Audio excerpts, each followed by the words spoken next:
Romains chapitre 4, verset 19. C'est important, on doit vous communiquer toutes les facettes de Dieu, toutes les facettes de Dieu. Voilà, toutes les facettes de Dieu. Alléluia. C'est ça, il faut grandir autrement. Il y a une vision, tu suis la vision et tu iras très loin, tu feras de belles choses dans le Seigneur. Romains chapitre 4, verset 19, il dit ceci. Et sans faiblir, tu vois, dans la foi et par l'Abraham, il ne considéra point que son corps était déjà usé parce qu'il avait près de 100 ans et que Sarah n'était plus en état d'avoir des enfants. Okay? Il ne douta point par incrédulité. Donc l'incrédulité est l'opposé de la foi. Il ne douta point par incrédulité. Voilà. Au sujet de la promesse de Dieu, tu vois. Mais il fut fortifié par la foi, donnant gloire à Dieu. Alléluia. Tu vois. Et ayant la pleine conviction de ce qu'il promet, il peut aussi l'accomplir. C'est ça Dieu. C'est pourquoi cela lui fut imputé à justice, tu vois, à justice.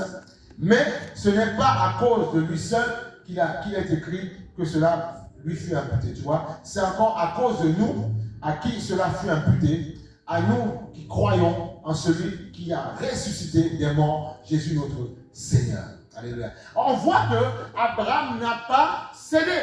Alléluia. Abraham n'a pas cédé. Abraham n'a pas craqué. Alléluia. Abraham a été ferme, inébranlable. Amen ou pas amen? Il a été ferme. Abraham n'a pas craqué, il a été ferme. Il n'a pas baissé les bras. Yes, Lord. Amen. Il n'a pas baissé les bras. Il a été ferme. Il n'a pas craqué. Moi, j'ai tout espoir dans une église. Je me dis, tu es bon.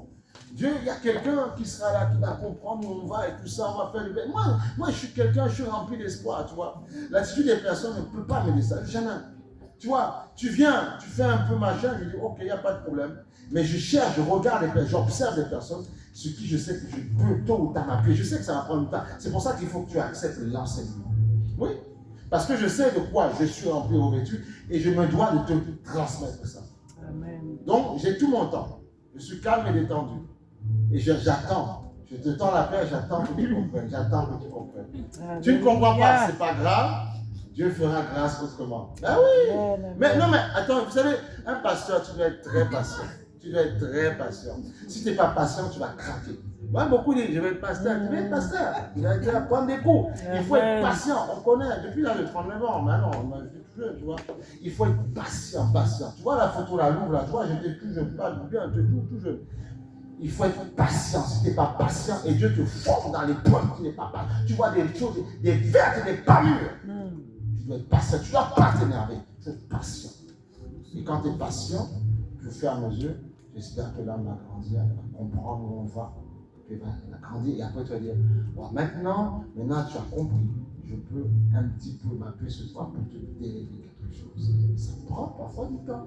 Parce qu'il y a des choses où Dieu doit te retirer, ou doit t'enlever. Parfois, on est très loin quelque part dans la tête. Parce qu'on a mangé, on a bu. Tu sais, l'évangile, c'est pas compliqué. On nous a compliqué les choses, on te complique, voilà. On prend le sang de Jésus, on tourne autour de l'église, on enterre. Mais qui a dit qu'il faut enterrer la Sainte Seine? On enterre, mais il faut arrêter des trucs comme ça, des pratiques, voilà. Non, il faut arrêter. On prend l'huile d'onction, on oigne toutes les chaises, il faut arrêter. Ouais, des trucs comme ça. Alors quand toi, tu arrives de quelque part comme ça, où on t'a chargé comme ça, mais c'est compliqué d'aller travailler dans ta tête, c'est compliqué. C'est à toi de te dire, je désactive ça, j'arrête, je coupe avec tout ça, parce que ce n'est pas biblique. Voilà, restons sur ce qui est biblique, n'inventons rien, restons bibliques. Et là, ça sera meilleur.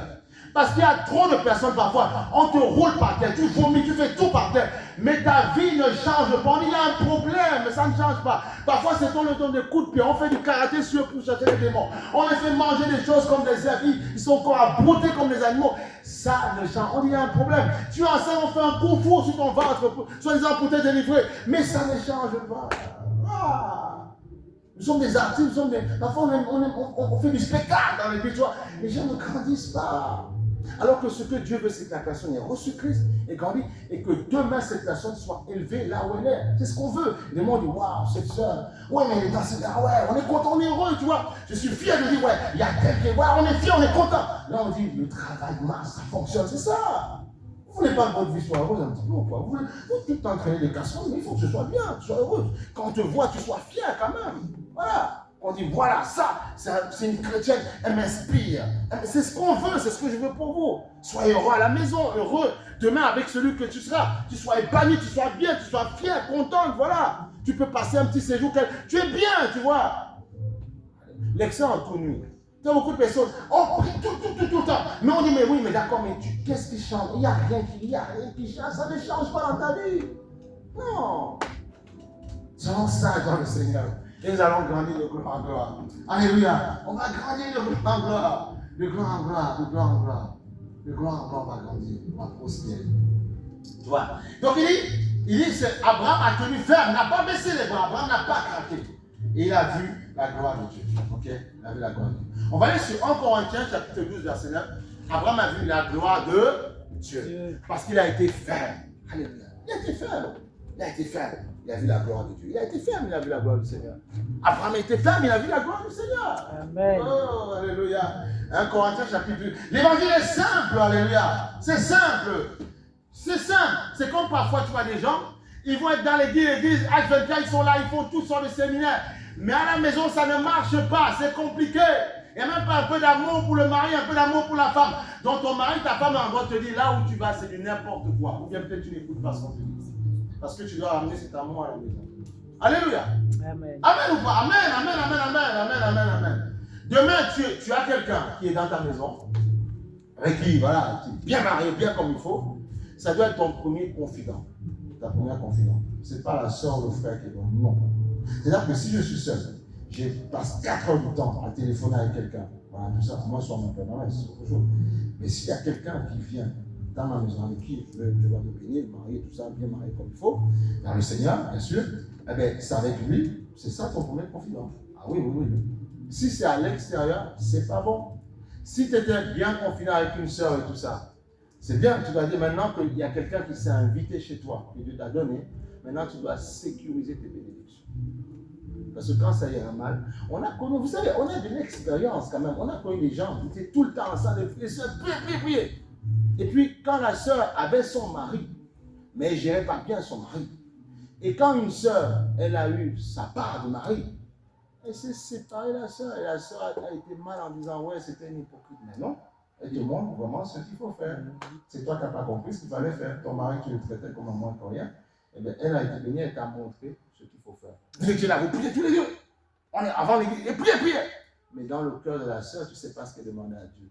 Je vais donner-moi quelqu'un, je vais être bien. Après, ils ont retrouvé plus loin. Ils sont tous ensemble, ils sont là, tous les deux à Auchan, on dit waouh! Et l'autre, les gars, séparés, le mari dit voilà. Et on ne comprenne pas, bien aimé. Il faut savoir ce que tu veux dans le Seigneur. Sache ce que tu veux. Amen, il faut savoir ce que tu veux dans le Seigneur. Alléluia. Le plus important, c'est la famille. Il faut que ta famille soit bénie. Il faut que ta famie soit heureuse. Tu viens à l'église prendre la parole, il faut qu'en retour ta famille soit bénie. Parce que le Seigneur dit, celui qui n'a pas soin de ses proches a abandonné la foi. Voilà, c'est ça.